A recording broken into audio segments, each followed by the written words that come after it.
History happened everywhere. The verdict. This is our after-show podcast where we look back at the most recent episode, Mindfulness, in the Duniverse during 200 BG to 10,191 AG. So if you haven't listened to that, go back and check it out, or else there's going to be spoilers ahead. Yay! I've created a new thing. We've never had that before. I've made history. I'll take that. Hello, my name is Ryan Weir, and I am here in the HHE studio with the spicy sausage to my slimy worm. It's Mr. Peter Goddard. Your intros are becoming more weirdly sexual adjacent with every passing week, and I don't like it. It's in the eye of the beholder, Pete. And we are joined as ever by the dynastic despot of Dune. It's the imperial judge of the change. It's Mr. Paul Dersley. Oh, God, here we go. Now, Peter, I have spent the past week being digested by a 400-metre long sandworm, and as such, I've completely forgotten everything that you talked about in the last episode. So would you mind reminding me what happened? And I don't know, let's say 60 seconds? Well, that will happen with the worms, but when would you like me to start? I would like you to start now. I took us to the Duniverse, the distant, far-flung future of our own universe, where spice is life and the sand gets everywhere. And watch out for the worms. We learned about how artificial intelligence has developed, taken over the universe, and was then destroyed again during the Butlerian Jihad, and the eerie parallels with the dangers of AI today. We met the Mentats, humans with the processing power of computers and personalities to match, and we discovered the remarkable feats of processing people can perform nowadays. And we met the Bene Gesserit space nun witch women with their human-oriented powers of intuition and their own use of mindfulness meditation practices that, even today, evidence suggests might be one way to deal with your pain. It was Mindfulness in the Duniverse between 200 BG to 10191 AG.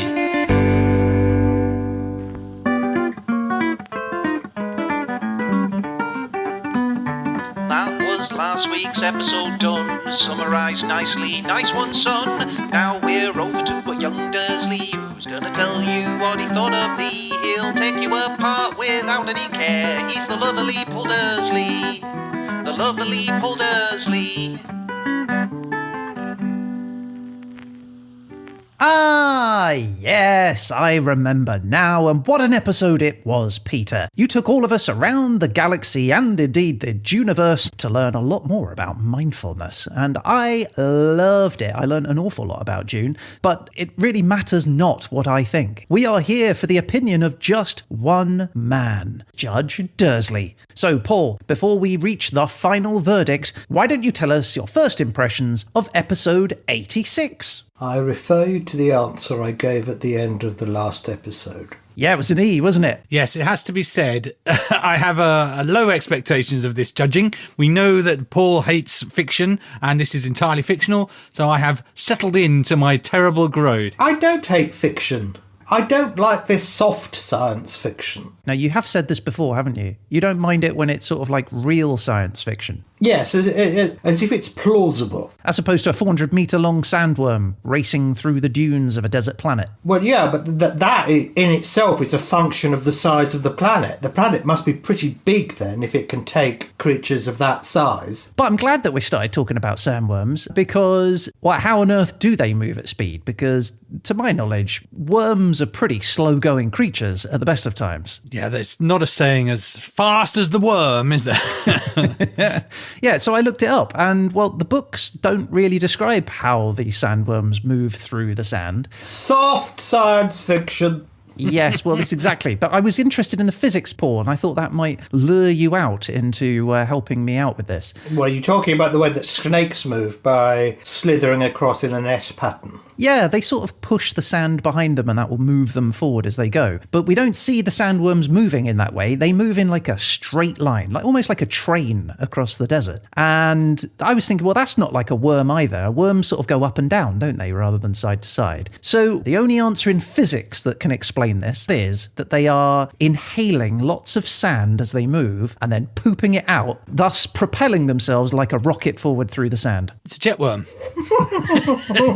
Come on, Paul, you're a physics man. Is my sand poop propulsion system a goer? Well, I suppose if you think about the Vasiliev rocket equation, I do. Think of little else. then sort of the thrust coming out of its backside must be greater than the friction over moving over the sand, which would be very high, Right. given that sand is a very rough or a notoriously rough surface. And the energy of the outgoing sand would have to be bigger than the energy of the incoming sand, plus the mass of the creature. So it must add energy into the outflowing stream of sand, because you've got to equate the energy. So if it's just the sand in and the sand out, and it adds no more energy to it, then it can't actually move at all. So it's having to add to the kinetic energy of the sand coming out. So that has to come from its food. So a question for you then, Paul. What is more important on a sandworm? Is it the front part, which sucks in the sand, or is it the back part of the worm, which propels it out? Well, it's a very inefficient way of doing it, isn't it? If you've got a 400-foot long worm, this sand has got to pass through 400 feet before it comes out the other end.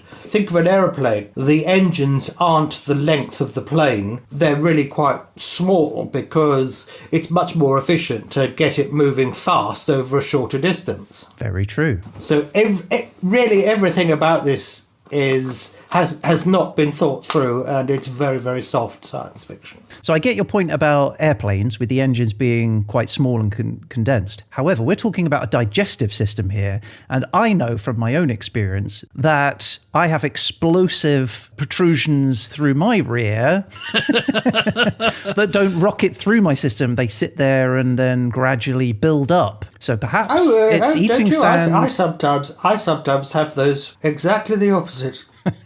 I don't know what exactly the opposite is. No, a sort of effluvia, a flux. How wonderful. And that, everyone, is physics.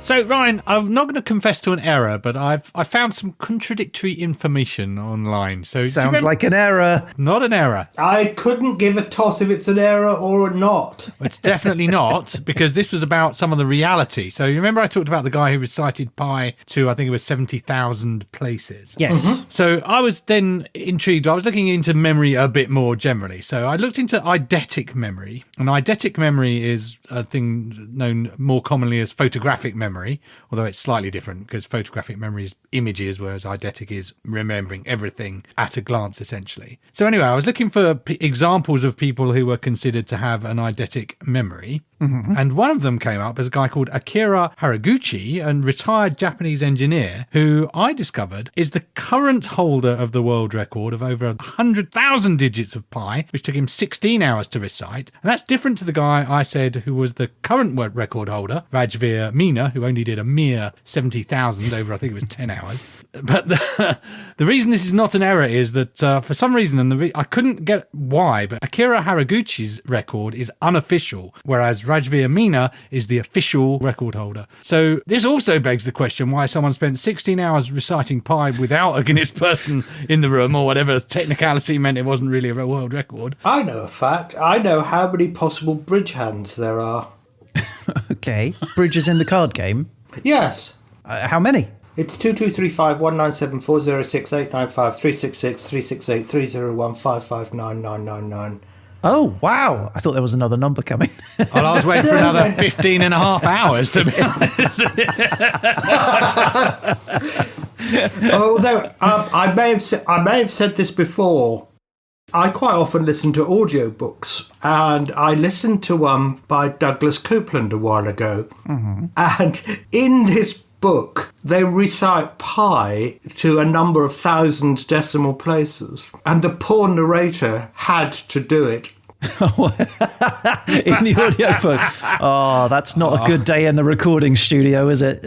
It was complete and unabridged. Wow. But anyway, back to eidetic memory. There's another one, a guy called Charles Nalder Byerts, who was a publisher in New Zealand, who claimed he learnt Maori by memorising a dictionary. And apparently his favourite party trick was to just read a newspaper and just recite it backwards straight away. Wow. But what's interesting is eidetic memory is supposed to be without the use of mnemonic aids, so memory aids and stuff. So we know that the Pi people use memory palace and other type memory tricks to help. So they're not really eidetic memory. And in fact, eidetic memory is quite controversial. So a lot of people think it doesn't exist. And apparently in 1970, a guy called Charles Strohmeyer studied a woman who had claimed that she could remember poems that she'd read in a foreign language that she didn't understand. And years later, she could recite the poem even though she didn't understand it at all. And he performed some memory tests on her and she passed the tests. However, some claim that the methods used in the testing were fairly questionable, and also those tests were never repeated. The woman, refused further examination.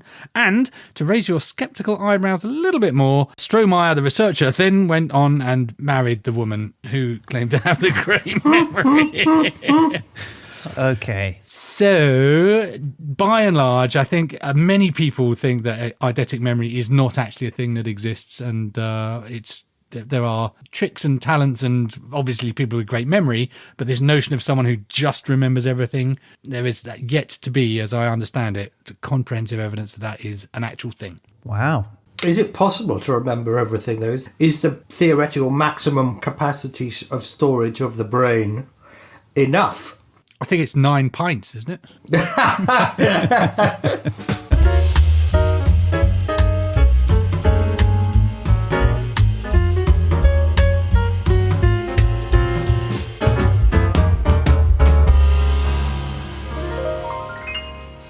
So we talked about sandworms, but we didn't really talk about any other creatures of the Duniverse, Peter. There were no robots, and we talked about the different types of people, but we didn't talk about the other kind of animal species that live in this world. We did not. The brief was mindfulness, and I stuck to the brief. Yeah, and so I just sort of fell upon some research, and I came across something rather strange and unique, and so I thought I'd bring it to the verdict. So in the 1984 novel, Heretics of Dune, Frank Herbert introduces a bizarre concept called a Chairdogs.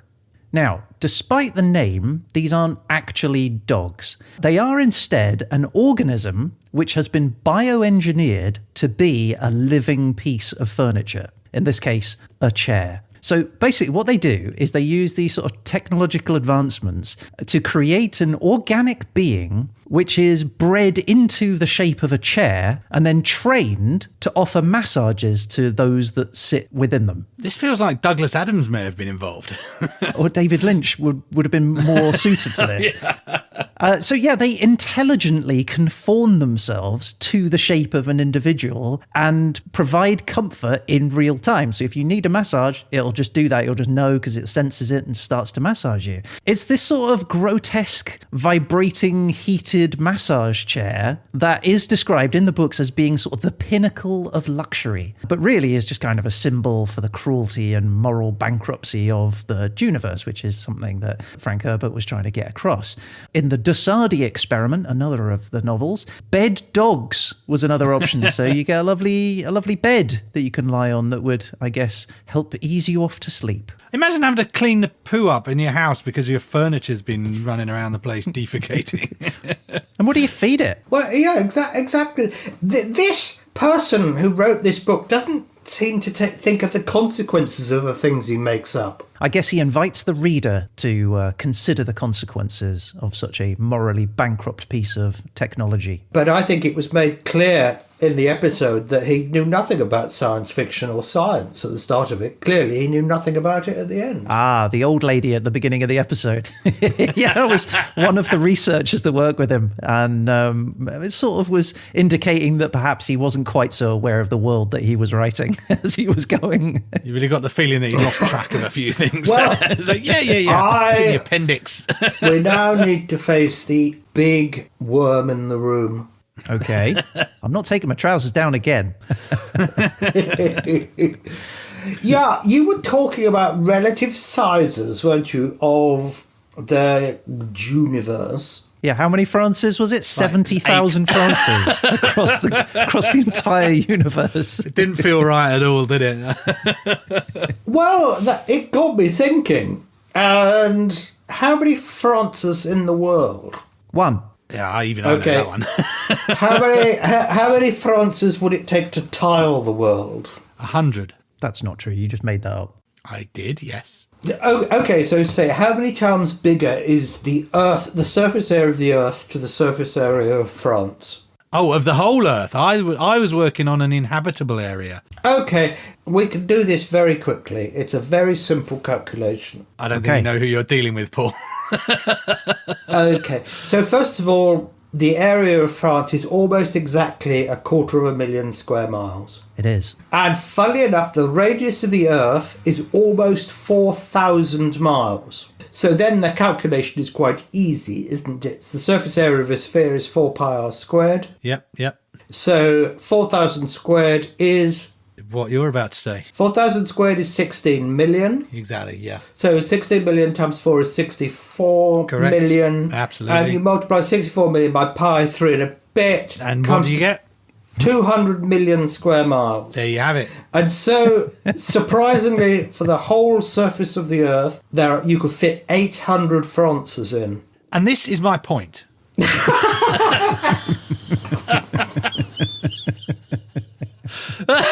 Well, if you take 30% of 800, so that's 240, you could fit 240 Frances in the land area of the Earth. Right, so this is where I was surprised by how few Frances made up a planet, which is really what we were talking about ultimately. Mm-hmm. So I think I've been endorsed by Paul Dersley and will definitely get a boost in my grade as a consequence. No, not for all this argument. Oh, bum.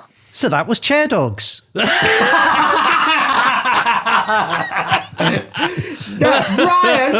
Ryan, yes. Now you know how I felt throughout virtually all of this episode.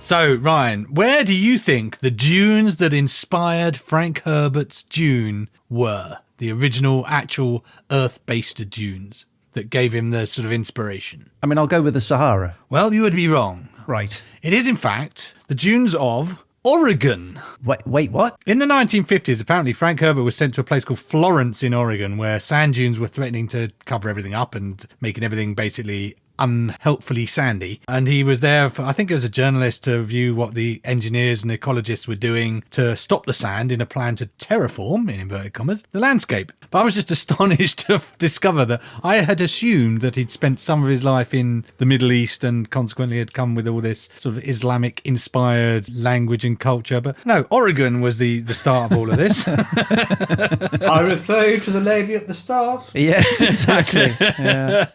For the films, though, I would have to say that Oregon, perhaps shockingly, was not chosen to represent the desert planet. And that was in the Middle East. So, Ryan, I don't know if you're familiar with the land of Wadi Rum in Jordan. Why? Because it is frequently standing in for various other planets in various movies. So The Martian. Oh, okay. So Mars is frequently done in Wadi Rum, which is in Jordan in the Middle East. But also the open deserty areas were filmed in a place called Liwa Desert in the southern part of the Arabian Peninsula in the United Arab Emirates. There you go. Okay, so, but here's the thing, right? One of the deserts you didn't mention there, Pete, is the Gobi Desert in Mongolia. And I did a little bit of research about the Gobi Desert because I was still looking at creatures from the Duniverse. And it crossed my mind. I'm like, do sandworms really exist? Obviously not the 400-meter long ones. I think those would have been spotted by now. We'd have noticed those for sure. We probably would have done. But I did wonder whether or not there were any real-life snakes or worms that sort of wriggled around and lived underneath the sand or in the sand. And the answer is no. But also, perhaps. Because in the Gobi Desert in Mongolia, there is a legendary worm which is said to live in the sand. It's known as Algorai korkai, which means large intestine worm, and is more commonly known as the Mongolian deathworm. Now, The Mongolian deathworm is described as a vivid red worm, which is about 5 feet in length, and it's known not just for looking like a cow's intestine, but also because it's said to be lethal to humans and animals. Now, lethal how? Well, the deathworm is capable of spitting venom up to 12 feet, which will kill anything that it touches on impact. Some accounts also say that along with the spitting venom, it can also electrocute people, a bit like an electric eel. I have so many questions. 1, is it real? 2, is it real? 3, who looked at it and their first thought was, of the many things I've seen in life, that looks like a cow's intestine. Yeah. And you said the word supposedly. Well, yes, this is all supposedly, because there is no concrete proof of the Mongolian deathworm. At the moment, it's categorised as a legend or a cryptid. But that hasn't stopped a number of brave people setting out into the Gobi Desert to try and find it. The Soviet Union was said to be one of the first. They launched several expeditions to find it during the 1960s and 70s.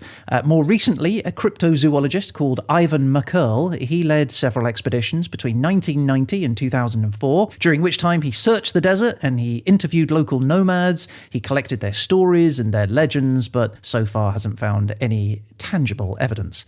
In 2006 and 2009, there was an American TV show called Destination Truth that ventured into the Gobi to try and find the deathworm, but they also failed to find it. And so, up until today, it remains something of a mystery. You think of a program called Destination Truth. I think the answer is no. Well, some say that the deathworm originates from sightings of other creatures, real things like the venomous Pallas's cat snake or a legless lizard called the Mongolian racer. Isn't a legless lizard a snake?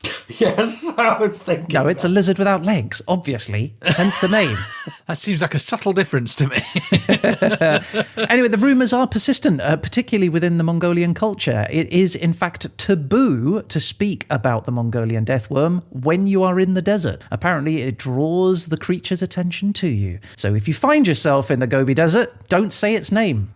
Doesn't exist. I think of the things that are likely to kill me in the Gobi Desert, the hierarchy is packed with things that do exist. I'm probably not going to fall foul of the deathworm, but my death is probably inevitable regardless.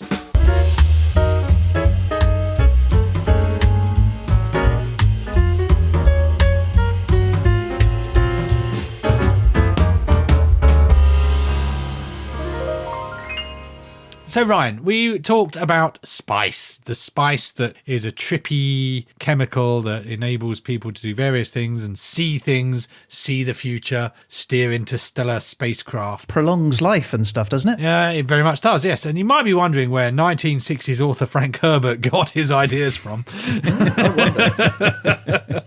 And it will shock you, Ryan, to learn that his own experiences with magic mushrooms, or psilocybin, have said to be major impact in his development of the concept of Dune. But more than that, he cultivated his own. There's a guy called Paul Stamets who wrote a book, Mycelium Running, How Mushrooms Can Help Save the World. And he talks about Frank Herbert's methods of cultivation, actually. So he's actually talking about him as a mushroom cultivator. But he also goes on to say, Frank went on to tell me that much of the premise of Dune, the magic spice, brackets spores, that allowed the bending of space, brackets tripping, the giant sandworms, brackets maggots digesting mushrooms, brackets, the eyes of the Fremen, the cerulean blue of psilocybe mushrooms, the mysticism of the female spiritual warriors, the Bene Gesserits, inspired by tales of the Maria Sabina and the sacred mushroom cults of Mexico, all came from his perception of the fungal life cycle, and his imagination was stimulated through his experiences with the use of magic mushrooms. That blue point, I was struck by. I'm not familiar with blue mushrooms. I don't know if you are. Wood bluets, they're very tasty. I found some once. Well, I looked up magic mushrooms and they're not actually blue normally. The magic mushrooms, or the psilocybe mushroom, are one of several species of mushroom that actually go blue when you cut or bruise them. Is that what the psi bit of cybe is? Cyan? I don't know, but I do know that it's this really vivid blue that nobody quite understands why these things go blue when they do, but it's a characteristic of the magic mushroom. So if you're wondering, is this mushroom magic, cut it in half, and if it turns blue, maybe it is. Well, also, of course, the field mushroom has a similar mushroom called the yellow stainer, which to all intents and purposes is the same, but mildly toxic. But you can tell it by, if you scratch the surface, it goes yellow. So it's the same sort of idea. So avoid the yellow ones, go for the blue ones. But hallucinogenics aren't just for people. I was also drawn to other animals that like to trip on various things. Like reindeer will hoof up fly agaric mushrooms and get a trip on. Cats like to get stoned on catnip. Dolphins apparently will nibble on pufferfish to get a bit of a high going on. Oh. And there's something called loco weed in the plains of America that cows love it. Apparently they graze on it and then they go into a calm trance where they kind of just stare into the distance. Although that does sound like just what cows do anyway, so that may be a misnomer. Hard to know when a cow is tripping or not. Right, exactly. A mellow cow is just a normal cow, isn't it? Yeah. Yes, it's no surprise to discover that Frank Herbert was inspired by and a keen user of hallucinogenic substances, because let's face it, that's where you get your dog chairs from, isn't it?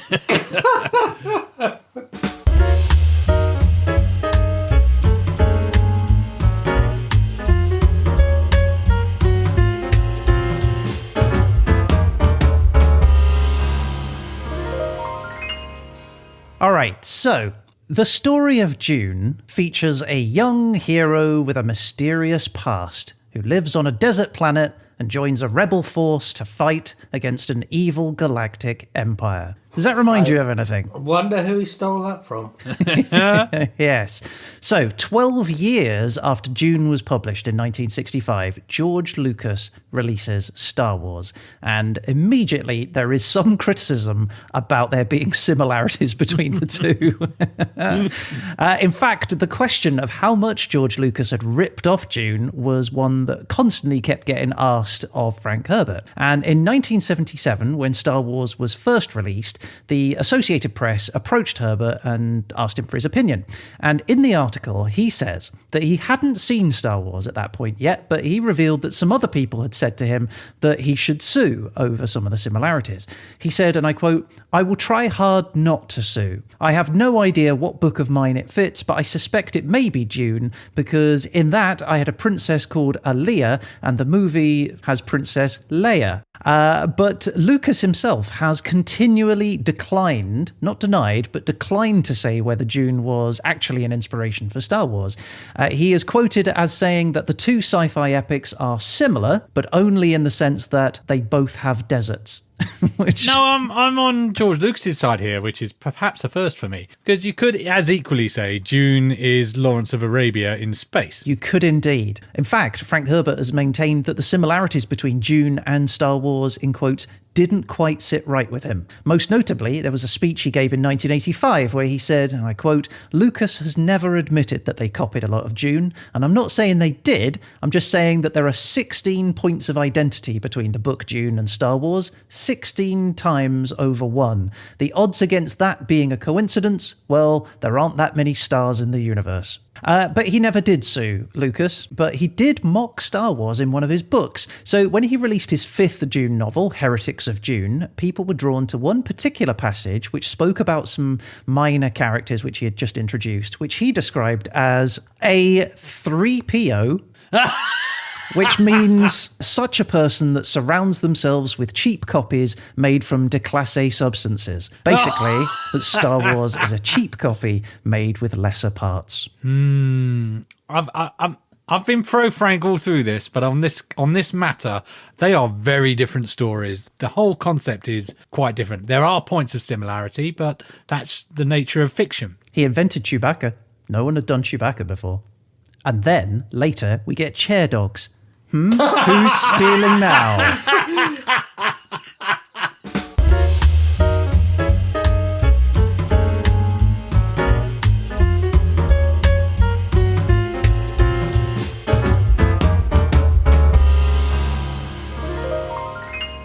And so we have come to the end of the line. Peter, it is time to step into the dock and prepare to face the people's judge. Judge Dersley, are you ready to give your verdict? If you insist. Will the defendant please rise? Is it worth it? Probably not. Can I just sit? Your Honour, as usual, may we start proceedings by first asking for your verdict on factual content. We've had this before with these fantasy things. Well, there was some factual stuff in this. I put facts in. I made facts happen. Yes, I'm afraid I have a problem with mindfulness. This is not going to go well for you, Pete. I believe it's great to take time out, to stand back and think about it. But all of this labelling it mindfulness and all of this, I think you're just finding a label for something that's blatantly obvious. Right, well then may we have your grade for factual content? E-. Minus. I didn't even know there was an E-. Okay, well we've started strong. Your Honour, may we have your verdict on entertainment value? Were you entertained by this episode? No. Then may I have your grade for entertainment value? F+. F. Wow, that's a fail. Then, Your Honour, may we have your verdict on Dersley factor? Oh, come on! Z-. Hit the Z's! I'm reinventing the scoring system. Oh, wow. Well, that may give you an indication of where this is going, Peter. Yes. And we are about to reach the final verdict. But before the judge passes his ruling, Peter, you have an opportunity to enter a plea. If you choose to do so, you probably should make that plea now. Well, yes, I would like to make a plea, as a matter of fact. So, I think I did an excellent job of describing the universe, orienting you, bringing it to current and real things that happen in our world, and exploring philosophical ideas and religious notions, and to explore the joy of fiction, expand your mind to things that can be, but not necessarily are, in today's world. Also, you had Dan Collins. Also, Dan Collins, who not only gave us an excellent interview, but provided musical interludes for us to enjoy. So, if anything, you owe it to Dan to give us an A+++. All right, Your Honour, the defendant stands before you. Have you reached a verdict? Yes. In which case, I would ask most respectfully for your ruling. I just didn't get it. This whole thing just left me cold. I wanted to know less about it. Right. Then may we have your final verdict? You.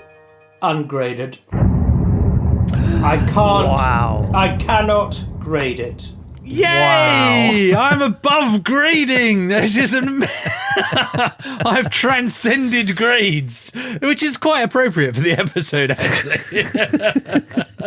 I am stunned, Peter. We have finally hit a U grade. Well done, Peter.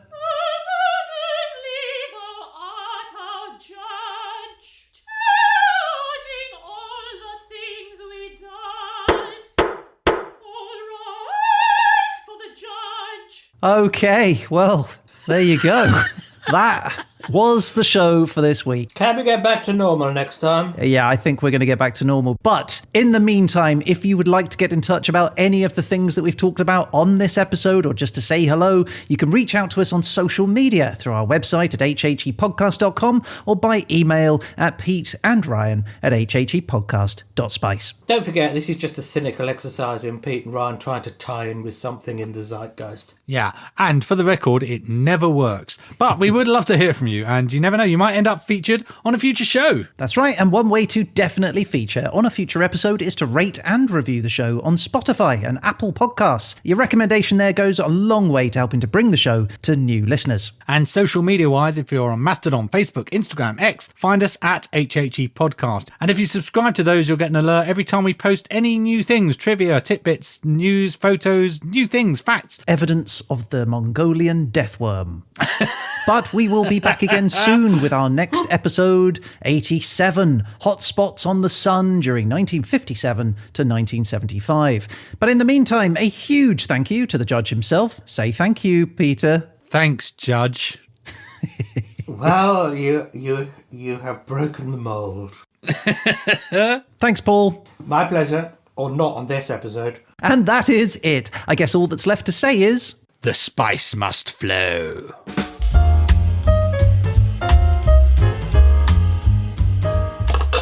Now, I have a new year that I'm testing out in this wine. Okay. And my first bottle of it, I didn't think the 2002 was as good as the 2001.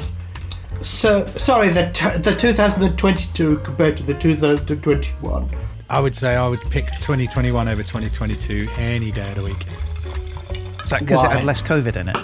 Yes, because that 2022 was where COVID really kicked off, as I recall. Although it was also the year of my super spreader cheese tour. So. Your what? The super spreader cheese tour. He brought you some cheese back, as I recall, I did. from that cheese tour. What? I never saw any. You definitely did. You paid for it as well. Well, I might have paid for it, but I never saw any cheese. Definitely saw it.